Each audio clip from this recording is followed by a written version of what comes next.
Mr. Brown, I not only think that I'm entitled to a raise, but also a promotion. I wouldn't ask for a promotion unless I thought I was entitled to it. I also think it would be financially advantageous to the network. You see, my page's uniform is sort of wearing out, and, well, instead of buying me a new suit, just make me a vice president, and I'll wear my own suit. Thank you very much, Mr. Brown. I'm happy that you can see it my way, which leaves us with just one question to be answered. What office shall I use? Oh, no, not yours. No, I wouldn't think of taking yours. You've done such a good job with this company, Mr. Brown. Very well, if you insist. I wouldn't worry, Mr. Brown, if I were you, about finding another job. I'm sure you'll find another slot in this organization. I understand that there is a job open for a page. I'll be happy to recommend you. Mickey Mulligan, what on earth are you doing? Oh, take a letter, Miss Harding. Pat! Help me, please. Any way to start a letter? No, please help me up, will you? I'll break my neck. Mr. Brown walks in. He'll do it for you. Oh, thank you. Oh, I'm dying to hear an explanation of how you got in that position. But I'm afraid to ask you. Well, I was just rehearsing to ask Mr. Brown for a better job. As an acrobat? Well, gee, Pat, you know, it's a funny thing. Barney, he's been promoted to transcriptions, and Eddie, he's been made a assistant director, and I was here long before those fellows came to work here. Well, don't be impatient, Mickey. Your time will come. I don't know. I've been a page so long, I don't think they can think of me as anything else. Now, Mickey.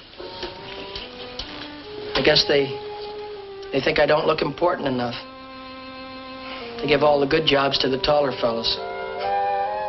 It's ironic. The difference between success and failure is the difference between this and this. Mickey, it's not that way at all. It's just your imagination. You're tall enough for me. Thanks, Pat. Maybe I'm wrong, but I've got to prove it to myself. Believe me, Mickey, size has nothing to do with success. I can't help but think if I was a little taller that more people might notice me.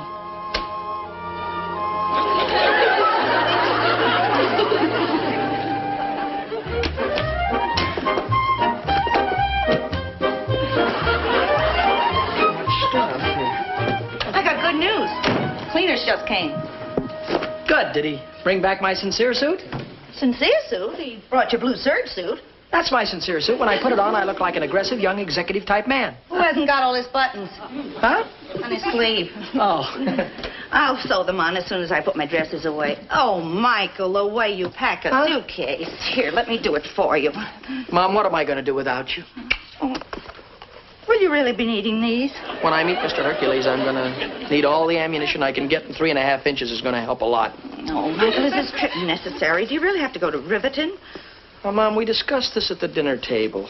You know how important this job is to me. If I get it, it might mean a whole new future for me. Well, you feel you can get a better job outside the network. That doesn't mean you have to leave town. No, look, you talk as if I was going to the end of the earth. Riverton's only 250 miles away. 250 miles. We Mulligans have never been separated except for the short time you're in the service. Oh, I just hate to think of you going, Michael. Oh, Mom, you're getting yourself all upset over nothing. Let's not even talk about Riverton anymore. Let's just change the subject. All right, dear. Well, gee, it looks like we're going to have a swell football team at the old high school this year. Oh, really? Yeah, we got a new halfback. His name is Franny Winswicki. He can pass and punt, and he runs like a jackrabbit. Winswicki, is he a local boy? No, he's from upstate, Riverton. Oh, Michael, do you have to go? I'm sorry. Say, Michael, I've been reading over this ad about that job in Riverton with Hercules Industries. Are you sure this job's for you? Well, I hope so. Why? Is there anything wrong with it, Pop? Wanted, ambitious, hard-driving, iron-willed executive, able to command men, assume responsibility, and direct the destiny of a mammoth industry. Well, One thing you've got to say for us Mulligans, we've got nerve. Joe, tell him he shouldn't go. Now, Nell, I can't stand in Michael's way. Suppose my father had told me not to leave home. I wouldn't have come out here. I wouldn't have joined the police force. You'd never have seen how handsome I looked in my uniform, and we'd never gotten married. Michael wouldn't have had this problem. Problem? I have no problems, Mom. Look, I'll only be gone 2 days. If I don't get the job, I'll be right back. And if I make good, I'll send for you. Well, I don't like it at all. Now, Nell, you don't want to stand in the way of an ambitious, hard-driving, iron-willed executive, able to command men, assume responsibility, and direct the destiny of a great industry? Mammoth industry. Oh, Michael, why don't you leave tomorrow morning instead of tonight? I'll bake a cake and we'll have it while we watch television. Oh, that's very nice of you, Mom, but I've got to go tonight. I have an appointment tomorrow with Mr. J.R. Hercules, the president of Hercules Enterprises. Well, I've got to be going, I guess. Oh, no, I'll get that, Michael. Oh, Michael, whenever you feel you need help, just remember that your guardian angel will be right there looking after you. Thanks, Mom. Well, this is it.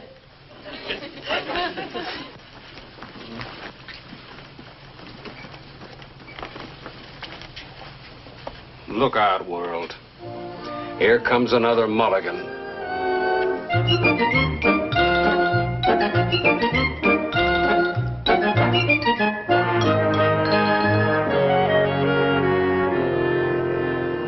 Look, kid. Yes. You should have gotten a $5 room. There, you have a breathtaking view of the city incinerator. Oh. Look, I hate to bother you, but where is the bed? Right in front of your eyes. In front of my eyes? What do you... Oh, how about that? That's clever. That's very clever. Gee. No springs? For $2.50? Oh, come now. And look, I want to warn you about something. Don't ever pull the bed out of the wall before 4 in the afternoon. Why? The guy in the next room uses it during the day. I hope he doesn't eat crackers in bed. Will you be wanting something else? No, that'll be all, thank you. Well, then in that case, I'll be gone. Does the roof leak or something? Not as long as the weather stays clear. Mm. Well, I don't want to hold you up. You are. You know what I think? I think you're deserving of a tip. I am? Yes, sir, I really do. I think so. You know, I've never done much tipping before. You'll have to tell me how much to... You just say when. You just tell me when. The word is when. Not huh. When. Will you take a traveler's check, maybe? Oh, I'm sorry. My mind was somewhere else, on the 6th at Pimlico. Well, will that be enough? Oh, sure. And look, if you want anything else, just call down and I'll be right up with it. Oh, fine. Thanks very much for your help, sir. Hey, kid. Thank you.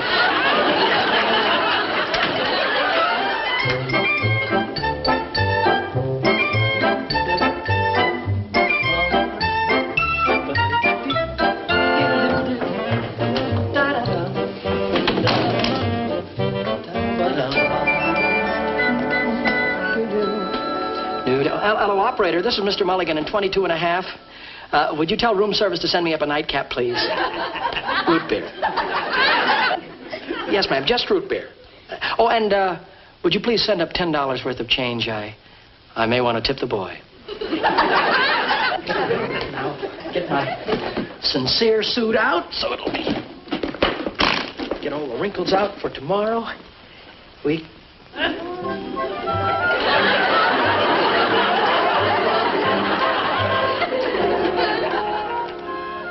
I don't see how I could have overlooked it. You mean you packed 2 of your dresses in Michael's suitcase? Well, it looks that way. That's fine.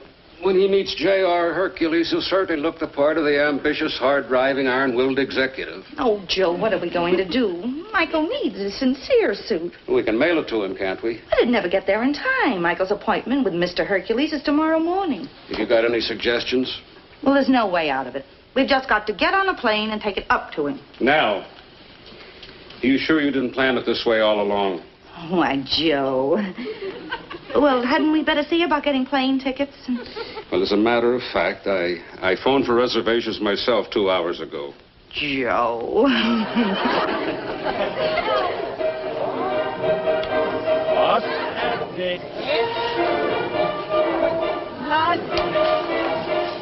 Why I married you, I'll never know. Because nobody else would have you. Oh, is that so? That's so. Do me a favor. Shut up! A successful executive works without distraction.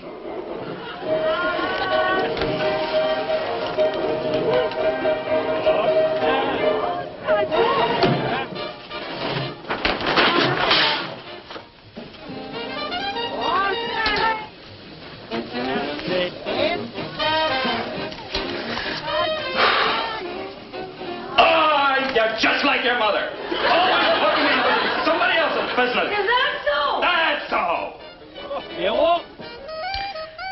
A good executive is forceful. He is capable of handling people beneath him and above him.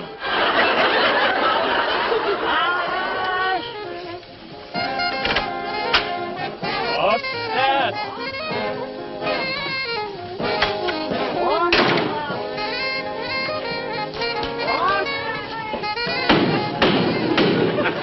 Now look what you've done. You woke up the jerk downstairs. Is that so? Yeah, that's so.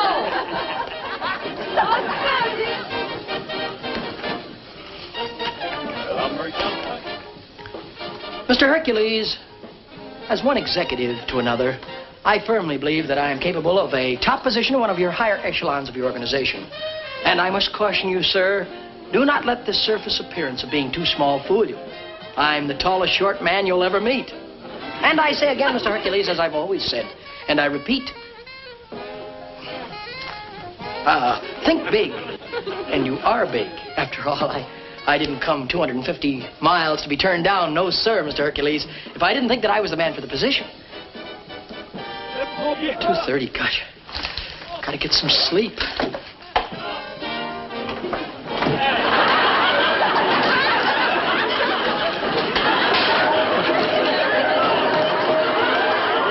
Hey, cut out that racket down there.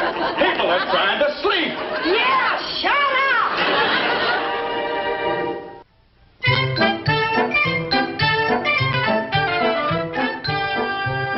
Mr. Hercules. Yes? There's a Mickey Mulligan here to see you. Oh, yes, Mulligan. How tall is he? He's, short. Well, how short? Oh, well, Well, do I look down at him, straight at him, or up at him? I'd say you'd look somewhere in the vicinity between up and straight ahead. That's what I was afraid of. I want someone that I can look down at. Mr. Hercules, he's come a long distance. Won't you see him anyway? To be a successful executive, always think big. Never admit that there's anything you cannot do. No matter what tests you're faced with, always make an attempt to surmount it. Always believe that nothing is impossible. Mr. Hercules, sir. J.R. I believe that I am the man for the job. I think big, and I look big. I believe that I would be an asset to your organization. Mr. Hercules will see you now. I know that I can do the job. The difficult I'll do right away. The impossible after lunch. I said Mr. Hercules will see you now. Show him in. I beg your pardon. Oh, I'm sorry. Excuse me. Thank you.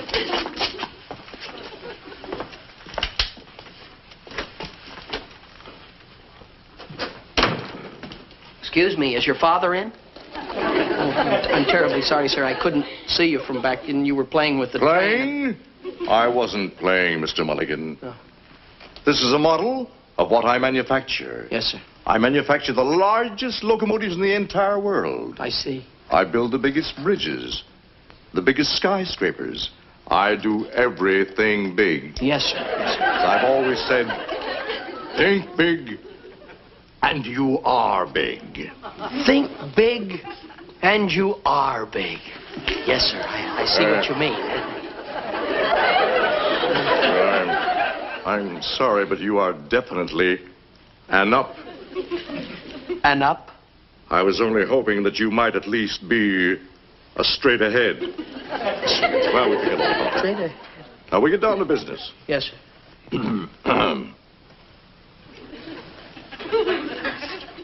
Well, Mulligan, I can see that you flunked your first test. What have I done wrong, sir? When I put a cigar in my mouth, I expect someone to light it for me. Oh, I'm sorry. In a crowded room, I usually create quite a blaze. Yes, sir. Just took your matches, and I'll light it for you, sir. I assure you it won't happen again. Thank you. Mm-hmm. You know, I want a man for my personal assistant. Well, I think I could be that man, sir. Well, then you must anticipate my every thought. Your every thought? Why is it that I haven't an ashtray for my cigar? Oh.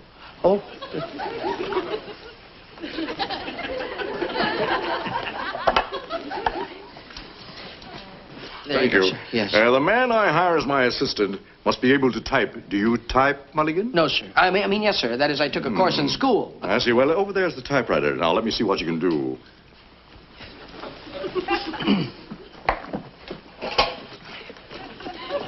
Ready, sir. Well, aren't you going to take the cover off?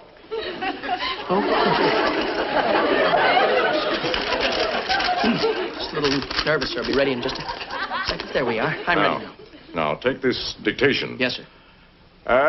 The principal advantages of the diesel locomotive over the conventional steam engine type is the more efficient combustion at elevated temperatures. Now, read that back. The. That's not very good. I know. Well, to tell you the truth, sir, typing wasn't one of my favorite subjects in school. Yes, I see. Well, Mulligan, I'm going to level with you. What? The moment you walked into this office, you were just not the type for the job. Well, why, sir? You're too tall. Oh, well, you know what? Why, that is, it's my shoes. You see, I put heels on my shoes. I'm not interested in your shoes. No, I'm a busy man. Good day. But, sir. Good day. Too tall. How am I going to tell Mom and Pop that I was turned down because I was too tall? Who'd believe it? I don't even believe it myself.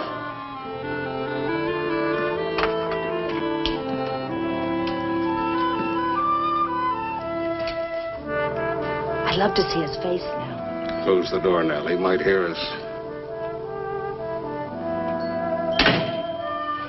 Joe, do you think maybe we should tell him we're here? Oh, no, Nell. He's got to do this on his own. Michael would never forgive us if he knew we followed him up here. But I'd like to know how he made out with his interview. He didn't look too happy just now. Well, that doesn't mean he didn't get the job. When did you ever see an executive who looked happy? So I'll call Mom and Pop and tell them I'm coming home.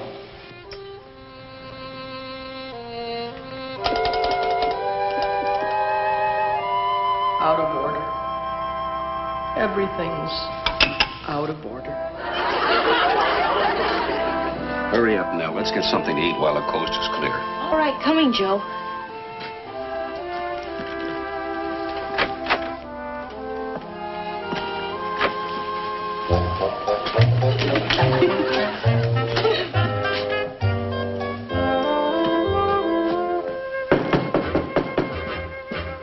Has he gone yet? I don't know. I don't hear anything.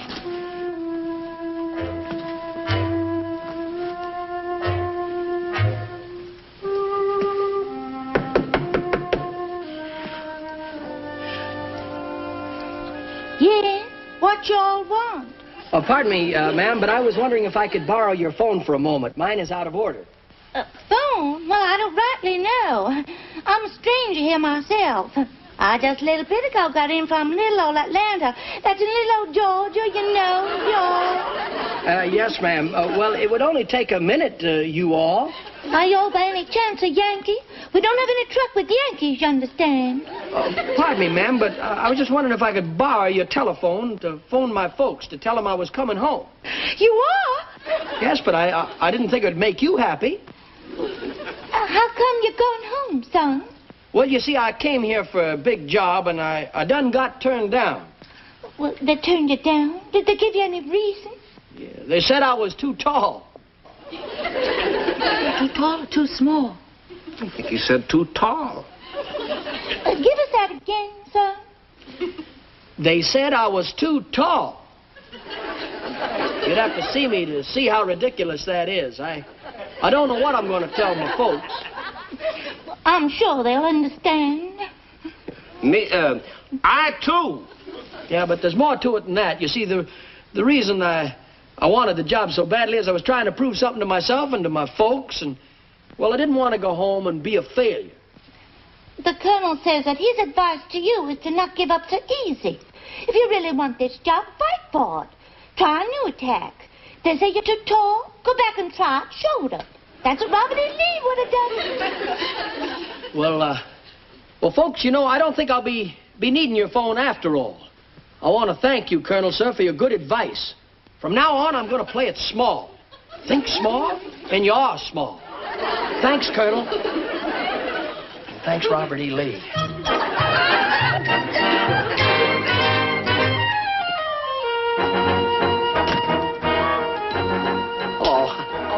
You again.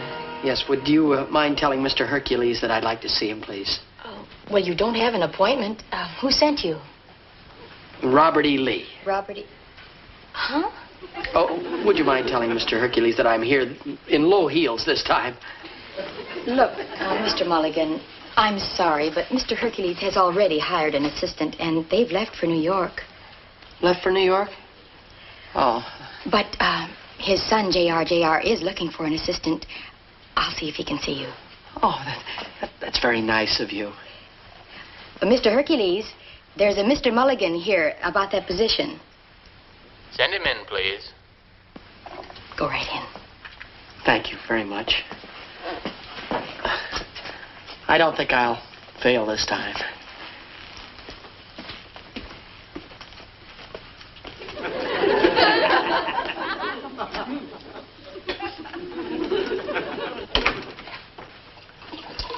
Mr. Hercules, Jr.? That's right. I suppose you're here about the job as my assistant? That's right, sir. I came in to see your father the other day, and I tried to look tall. Actually, I'm not tall at all. I'm really small. So if I do get the job, you won't have to worry about me towering over you or looking down upon you. Oh. Is that so?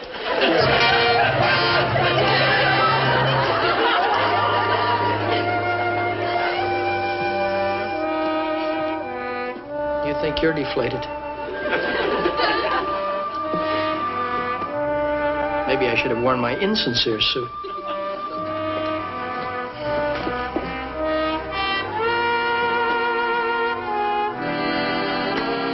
Hi there. I'm Mickey Rooney. I have an important message for you. Who is it? It's just little old us, the colonel and me. Well, I was just packing. Mom! Pop! Gosh, what are you doing here? We all just moseyed up to pay off the mortgage on the little old plantation. You're having a little trouble cashing in that old Confederate money. Room 24, the two Southerners. It was you. Now, Michael, we didn't mean to shadow you. We just came up to bring you your sincere suit. Well, thanks a lot, but you didn't have to go to the trouble. I didn't get the job. Did you play it short like the colonel said? I played it short. I played it every way possible. Son, that should prove to you how silly it is to worry about size. It's what's in your head that counts, not how high it is off the floor. Michael, we learned in the Army that a successful general always picks his own battleground. If you make size the issue, people are going to judge you by your size. But if you make ability the issue, they'll judge you by your ability. Check? Check. All right, son, let's get started home. Michael, are you sure you haven't forgotten anything? I hope not. I'll take one last look around. Let's see.